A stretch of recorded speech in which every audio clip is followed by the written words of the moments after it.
I've been working in the field of engaged social arts practice since 1976, and I became involved in that as a very young man.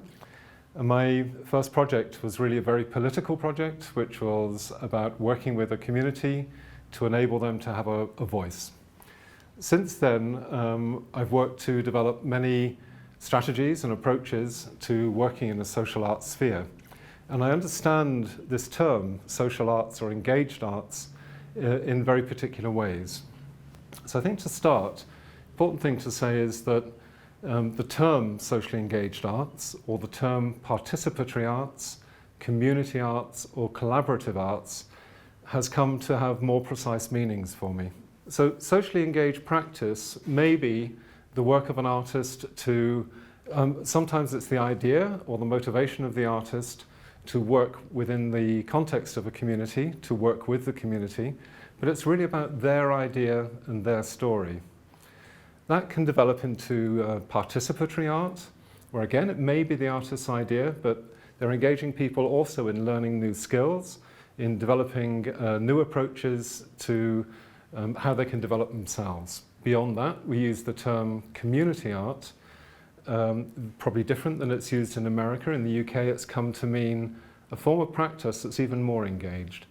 That the work with people, the engagement with people, sharing of skills with people, goes beyond this to beginning to have a much more profound engagement with other social agencies. So for instance, in my work, some of the projects have been about engaging with the health service, local governments, central government even, to begin to think about how they might change their policy on things. Maybe 1/3 of my work at times is what I call the underwater bit of the iceberg. People do not see it. They don't see the meetings I go to, the specialists that I work with, but those meetings have a profound effect upon how we work, and then how we can take that work with people, bring information back to those agencies to enable them to think more deeply about social change and appropriate social change. One step further beyond that, which is not about the consideration so much of how we talk to those authorities, but it's collaborative arts practice where the equality between the artist, the agency, and ordinary people who become involved is equal. So we are in an equalizing relationship. They lead, at times the artist leads, but the ideas, the motivations for the project are very fully and equally shared between people. We have a particular way of thinking about this work, and really there are 5 basic roles or 5 basic principles that we look at. There are two main approaches. One is when you're working with an agency, say a government agency. They have the money. They sometimes have the interest in working with a community. The other way is from the grassroots. The community has an interest in saying something. And we are somewhere in the middle. As a professional body, we are working in the middle. So how do we work in the middle? If an agency approaches us and asks us to think about working with a community, they have an idea, something they want to find out or something they want to change, we say we will think about working with you, but we will only work with you when we have talked with the community. So we go to the community, we explain what the agency wants, we explain what their goal is, what the resource is, what time it will take, and then we go back to the agency and we might say to them, we're really sorry, the community is not interested in your project, but they are interested in this.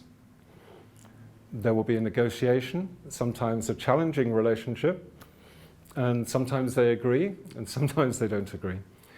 When they don't agree, that's usually the end of that conversation. But when they agree, we begin this role as an arts organisation as being a mediator between the two. That mediation can take many different forms, many different aspects. But often it's about setting up a joint meeting space or a way of reporting back. If the agency doesn't want to be too close to the community, or the community doesn't want them to be too close at the beginning, then maybe there's a reporting structure. If it's about beginning to work together and to get the agency, the police, the health service, the youth justice system, local governments, national government agents, we might be able to bring them together quite early on. That work can deal with all sorts of different issues. We live in a very multicultural country, so sometimes there are difficulties around multicultural understanding, the way services need to think about the particular needs of groups of people. Sometimes it's about conflict between different groups within society. Sometimes it's about improving an area or environment or a service. So there are many different contexts or issues that may be dealt with through this work. When we have made an agreement about moving forward, we establish a framework. And that framework is malleable. It can change. The framework is simply a way of beginning to have a conversation, to have a dialogue. And through that dialogue, we then build a relationship with the community or the group that we are working with. And that dialogue and that relationship are really all about benefit. What benefit can come from this project? How can everybody win?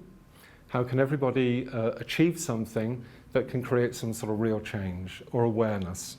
Because sometimes the project is about raising awareness of an issue. Sometimes it's really about changing things, changing the way a service operates, changing the way in which a conflict is being interpreted, changing the physical and built environment. So these projects have many different aspects. The framework is malleable because the people that are involved may want to shift that framework to look in a slightly different way. So we are always open through that dialogue to the possibility of change from the basis of the people that we are working with. The second role, because we are an arts and creative organisation, is really to introduce a skill that people may want to learn or to be able to gain their voice through. And that facility, that might be a media project, it could be film, photography, writing, it could be a dance project, it could be a community event, it could be a theatre performance or piece. So the art form that we use is not the most important thing at the beginning. The most important thing is that initial conversation with people, identifying which art form or combination of art forms we can use. So bringing together people around discovering what they can do through an art form is not about our idea and putting our idea into the mix. It's about saying, how can you, as a group of people, learn to express yourself through learning something about this art form? So the second stage really is about the role of the artist. What is the role of the artist, of the social artist? What we're looking at is the idea of what do artists do? Artists research. They collect things. They begin to look at things and put things together in new ways.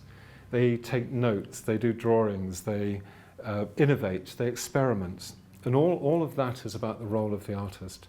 So what we're doing when we're working with groups of people is that we're seeking to share those methods, those ways of looking at the world, of gathering things, of play. So this word play is very, very important because so many people think of the word art and they think, I can't do this, or I cannot do this, or I cannot do this. And our job is to change that word cannot into I choose not to. And when someone chooses not to do something, they are then aware that they can choose to do something. So we are there to help people develop skill, give people confidence, to encourage people to share their point of view through an art form. When you're collecting, when you're experimenting, when you are beginning to play with lots of ideas, in your vision, in your imagination, you may have 1 million colours and you may have $1 million to create an outcome. But the reality of so many projects is maybe you have 10 colours and maybe you have $1,000 or maybe no dollars even.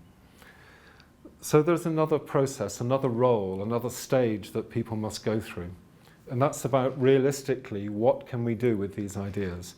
How can we take it to another stage? If a project comes from the community and there is no funding, we will still support that project.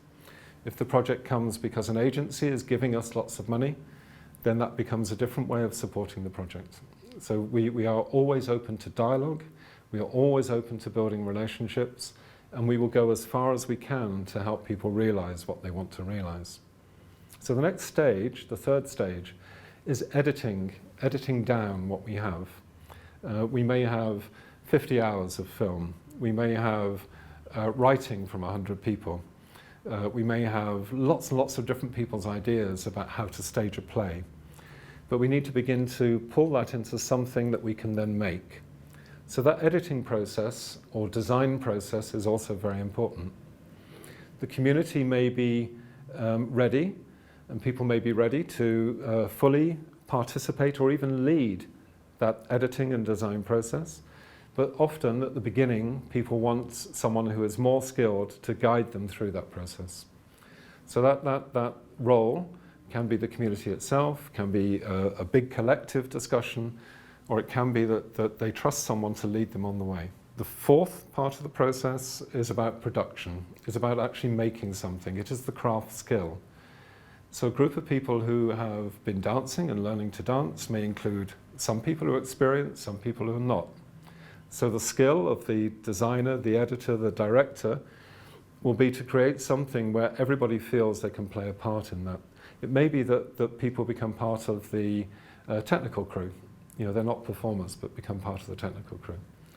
It may be, in some cases, we have had projects where they say, we don't want to make, this time we're not confident about the quality, we want something that's really of a quality we are not ready to produce.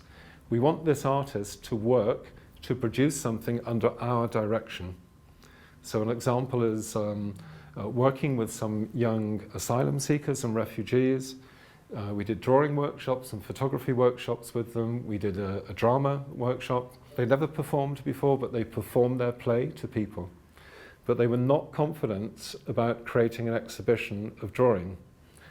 So we said, okay, we have another way of working. We will ask the artist to come and spend time with you. And every time he comes and spends time with you, you tell a story, and your story about a life in our new country. You tell the story, he will draw the story, and he will include your words and your story together. And so they, if you like, they commissioned this artist to sit with them and then draw the story. They either approved or disapproved the picture. If they disapproved, he made another picture. And that was how they created their exhibition. Later, they said, these pictures are too valuable, our stories are too valuable just to leave as an exhibition. So we want to do something else with them. So the fourth aspect is moving from design and editing into actually making something. The craft skill, the skill of making something. If it's a video, and you've had 100 people being involved in the making of that video, to sit 100 people behind a desk editing the video is very, very difficult. But maybe there are one or two people in that community who are very, very interested, and you can begin to pass the skills on to them. They can then pass the skills on to others. But maybe 2 or 3 people edit the video. They could go away and produce it and show the video. It would be their video. So if you want to involve the 100 people, we organize public screenings. Everybody can see the video, everybody can comment on the video, they can edit it offline. We then go back and we make the changes to the video that people have suggested. Okay. So maybe that process happens more than once. The last stage of what we do in terms of producing a project is about distribution. So the people who may have supplied money to a project say, we want this film to go all over the country for people who are training other people in these issues. We also want it to be seen by the wider public. We think that people have a choice in what happens to that work. So even at the end of a project, if someone within the group is uncomfortable about their place in a film or production, maybe we have to go back and change the film or production. If a community says, we are happy for this to be shown to professional people working with our problem, but we no longer want it to be shown publicly, then we have to go back and negotiate and say, we've done this work, this is the work that we've done, but the people are no longer happy for this to be shown publicly, and that's something we respect. We told you at the beginning that this could happen. Now we ask you for your respect in this, and it should only be shown in this way to professionals. And that's the kind of negotiation that we're involved in. Choosing distribution, choosing methods of distribution is very important to people. And of course, it's something you begin to talk about at the very beginning of a project. It's the last stage, but these conversations go all the way through. So the young people, the asylum seekers, who did the play, who commissioned the artist to produce drawings for them, they said, this information is too important. We want to distribute it in another way. And we said, okay, we will try and get some funding to make a book. And they said the book will tell our stories, but we want the book also to tell the context of the stories of refugees, the facts and the figures, because our media, our press, has so many wrong stories.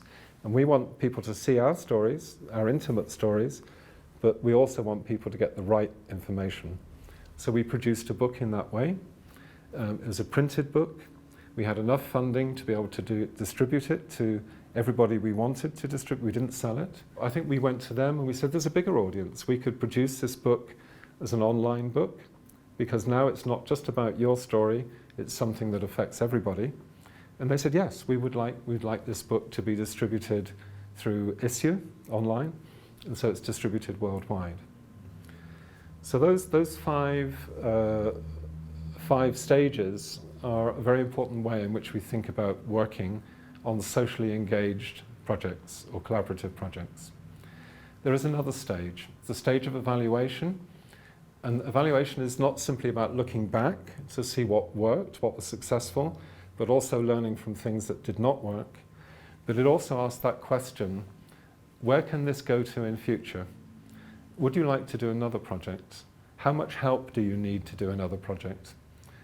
Is this something now that you could do on your own? Can we help you to get funding so that maybe you can do this without our help? And then people become more self-reliant in these skills and ways of working. So that basically explains our rationale and approach to projects in this way. Essentially, dialogue with everybody, building relationships, good relationships with everybody, relationships of trust, exploring what the benefit can be. What is the benefit to the community? What is the benefit to the agency that may be supporting the project? What is the benefit to us as a charity, as an organisation, so that we can do this work, carry on doing this work? And what we bring to it is a creative process, access to creative skills that can make this thing happen.